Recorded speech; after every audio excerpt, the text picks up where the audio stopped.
Bradley Chapman and welcome to Raw Business TV. What an exciting day we've got today. This morning we had an interview with James, the founder of Winkball, on the other side of London, rushing through the True to get across to Wardour Street to meet the mayor man himself, Lee McQueen. Hi Bradley, Lee. how you doing? You right? Yeah, finally. Good to see you again. The man is as good looking in the flesh as he is actually in the print, and for the guys back at Raw TV, especially the girlies who are mad over Lee, yes, he's a beautiful man. Well listen, fantastic. I'm really pleased to be in London today with Lee. What a superstar. Obviously the Apprentice and now Raw Talent Academy. He's a fantastic guy, he's a motivational guy, and today what a great opportunity for our listeners and our readers to find out a little bit more about Lee and what he's doing with his new business. So just before we go into the interview, that's the final, folks. That wouldn't be that one. Introducing Raw. I always tell you a little bit about Raw Business. We're an online networking community helping businesses to get connected. We print and publish a business magazine called Raw Business Magazine, and I'm proud and privileged to have interviewed some of the UK's highest profile entrepreneurs, and it's always interesting to meet the different sort of characteristics and outlooks that the different entrepreneurs have, and it's really great and exciting actually. We also run face-to-face business networking events, and we're into mentoring and motivation. Today we're on Raw Business TV, and we feature quite a lot of entrepreneurs and then also everyday people that are the members that are aspiring to become successful. Today is quite a good interview with Lee, because Lee's been through the process, he's been on the Apprentice, and now he's really working in the sales sector to get the UK moving. So really great stuff. A little bit more information about Lee McQueen. A few guys, you already know Lee's background. He's famous without me having to say. However, previously worked in recruitment and spent 10 years in the industry, and 6 years of which were with Capita Resourcing. Ended his career at Capita as the sales and delivery manager, heading up the IT recruitment division. In 2008, he beat 20,000 people. 20,000 people! That is just so awesome to land the role with Lord Sugar by winning the Apprentice. Awesome stuff. You know, I'm going to ask some questions what went on behind the scenes a little bit later. We've already got the chat screen flashing away there. Most recently he set up with Simon Sugar Amscreen, which is a digital media business. If you've been to the BP petrol stations, you'd have seen the screens there, doing their advertising and giving you ideas and offers and stuff. And then of course now the founder of Raw Talent Academy. So absolutely fantastic. The chat questions, you're going to have to wait for a while. We will come back to that.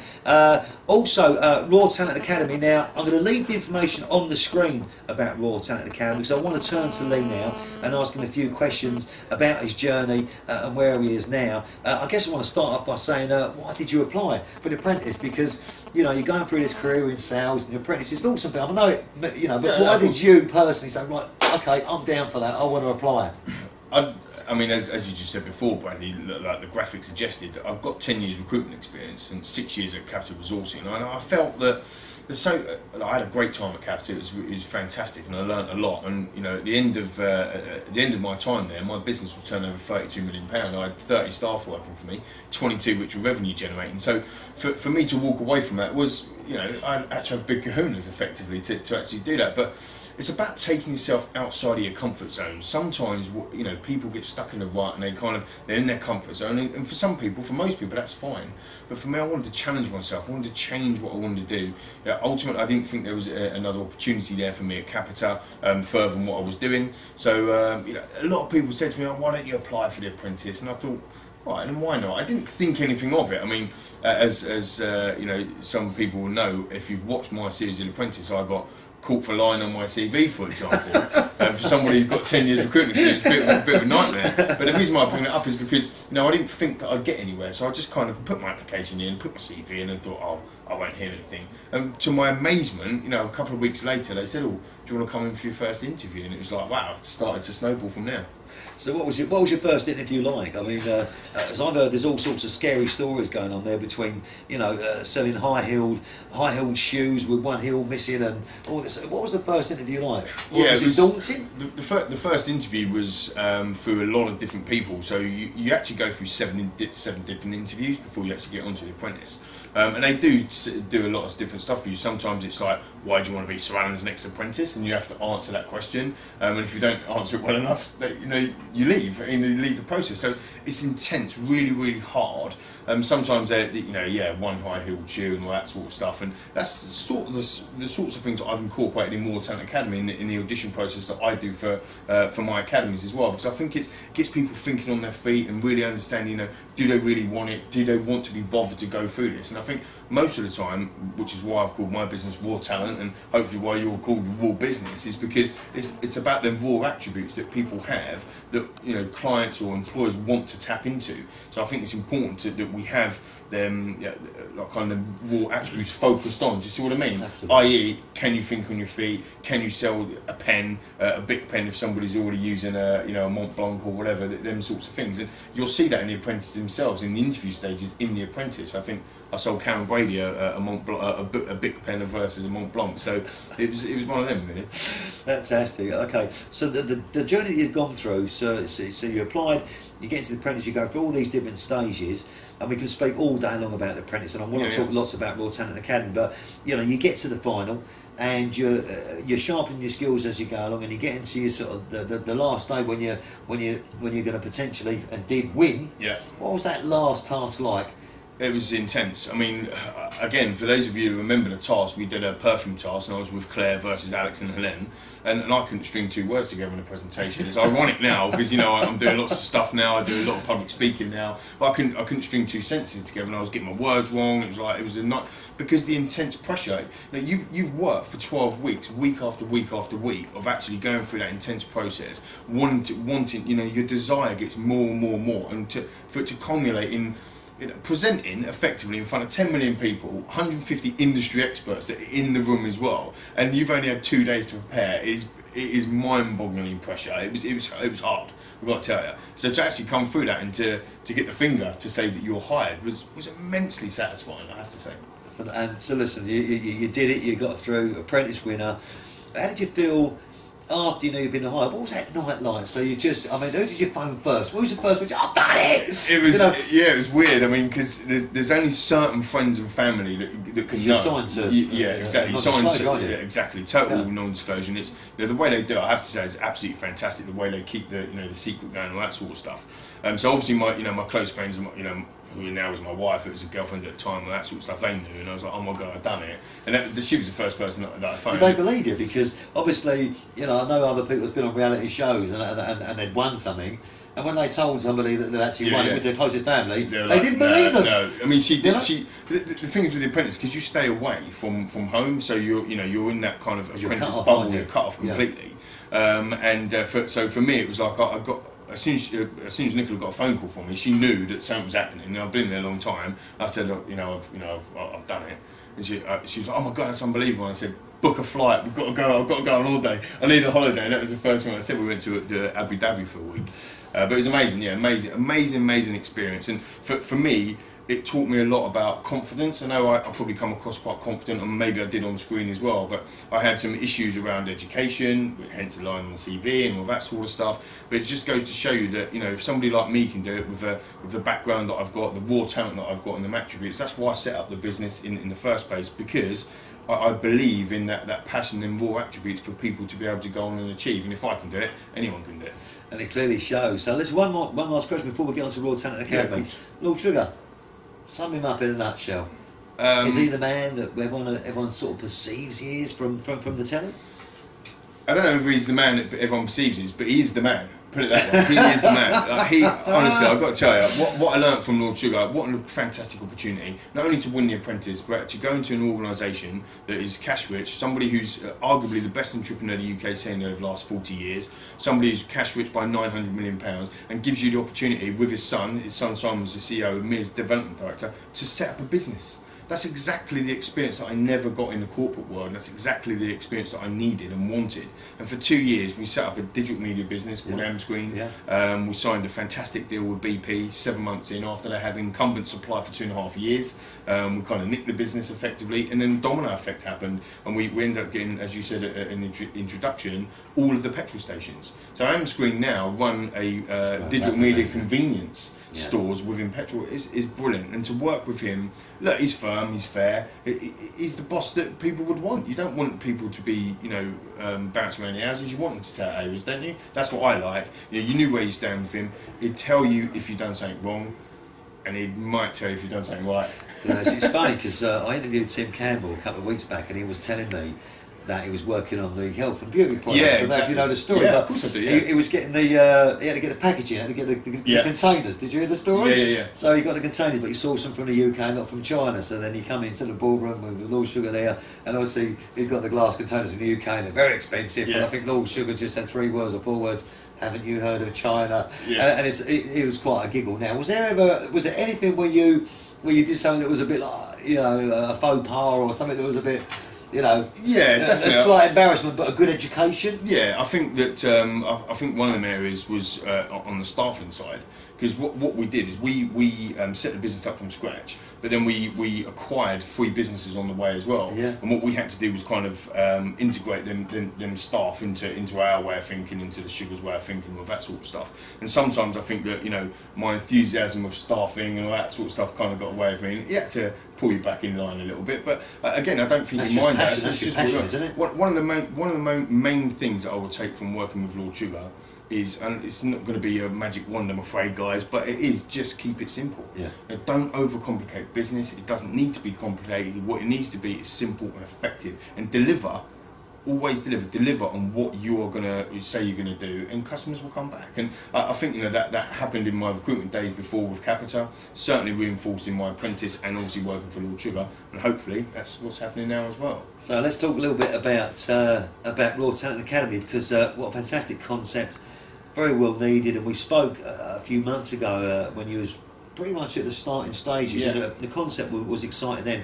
So tell us a little bit more about Raw Talent Academy and where you're at now, how it's developed, and what's starting to happen, because the flower's starting to bud and grow and come into nice bloom now, isn't it? I think, Bradley, that when anyone sets up a business, and this is kind of going from a little bit of experience now, my business is only 6 months old, but for anyone that starts a business, you need to pay your bills, right? So you need to have a means. Now, I'm completely self-funded. I've got no external funding whatsoever to come with my business. I've started it from scratch, off my own back. But so I've had to diversify a little bit in what my business is about in order for me to start getting some money and to move forward. And I'm now at a stage where the Raw Talent Academy itself I set it up because I've been employing salespeople for the last 7 years. I've employed salespeople in the recruitment industries. I've employed salespeople in the advertising industries.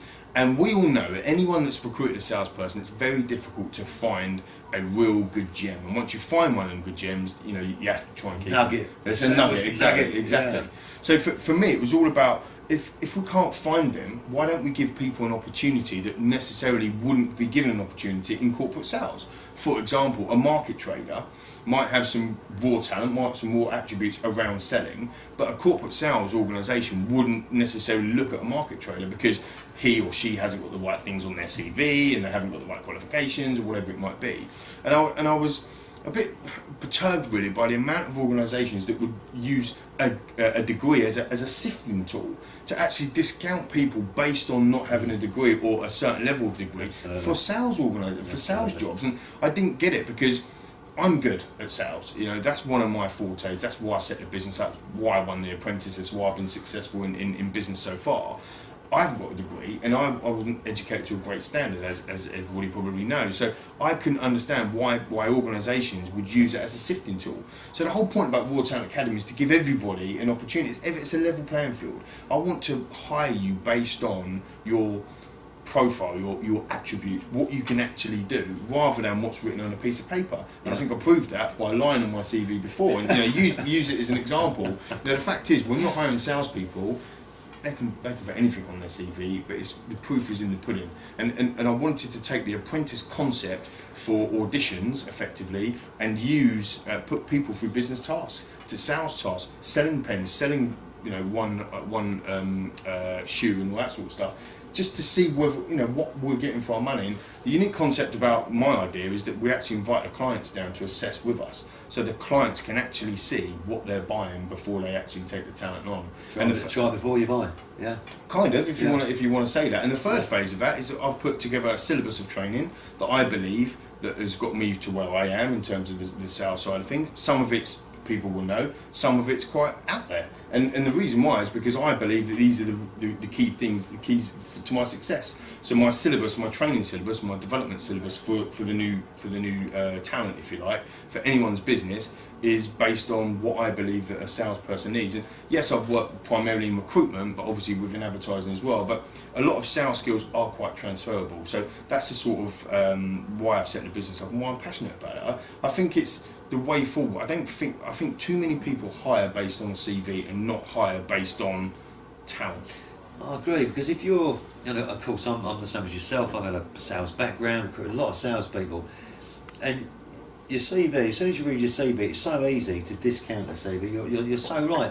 And I'm just trying to think back, and all the CVs that's probably come across my desk, how many nuggets got away from me? How many Nuggets got away from me? How many people got away from me because they didn't have an ability to show me who they were in their person, as you're saying.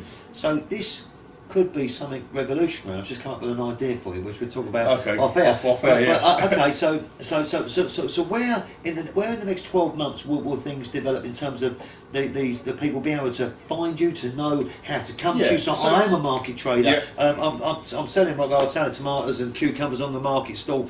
How do I get to you, or how do you get to them? So we can, get this talent in. Exactly. Well, the first thing really is client. It's client driven, because my idea is all about the client finding that talent. We're just the intermediary effectively. So if a client comes to me, say for example in London, and they say, right, okay, we want to set up an academy in London. What I will then do is I will then start finding all of the rocks, if you like, going under all of the rocks within London. So it might be shoe shops, it might be graduates. I mean, look, I'm not discounting graduates here. There's 80 graduates to every one job. We've got 16 to 24-year-olds. Unemployment's the highest it's ever been. Let's think about this. We've got organisations that are making people redundant that are 45, 50 years old, and their confidence is on the floor because they've been working on. So maybe it's an opportunity for them to say, well, maybe I need to retrain myself. Maybe I need to go into a sales organisation. I'm not just after youngsters. Just because it's an academy, it doesn't mean it's young. I'm after anyone. And so I want the talent. And that's what it's about. And the only way you can find that talent, for me, is to put almost like a blanket approach, effectively, to say, okay, doesn't matter what shape, size, or whatever you are, come to us, and we will assess whether or not you're going to be good enough. And that's where we would start in London. That's got to give people confidence enough in itself, because if somebody knows they've got an ability, but they've got concerns with the CV, which you've highlighted already, then that's going to give them the impetus to want to come forward and want to try something new. And like you say, if all these people are getting made redundant and unemployment is growing, as we know, and civil servants are just going to, fantastic. What an opportunity for a career change. Exactly, and I think that's what people need to focus on. Exactly. And for me, sales, doesn't matter what business you are, if you're a one-man band, if you're a multi-billion turnover organisation, if you're an art business, if you're a computer business, if you're a recruitment business, sales is at the heart of everything you do. If you're a one-man band, you're selling yourself. Even in a job interview, you're selling yourself. Everybody thinks that the CV is selling you, but what actually is you. It's you that's actually selling yourself. So for me, sales is about understanding what the client or the customer or the employer, whatever, needs and wants, and then being able to deliver that back. That's what I believe a good salesperson should be about. It's about building relationships. It's about having them more attributes. And if we can find at Raw Talent Academy, if we can find that talent and start to hone it via the training and development programs that we put together, then them gems that you talked about before won't be getting away. We're actually been encouraging them. I think in recruitment, for example, we recycle too many people. We've worked at an organisation, so they must be good, 5 years experience, so let's take them on again. Well, hang on a minute, what about introducing new people from an industry that you wouldn't normally have? Sorry to interrupt, chaps.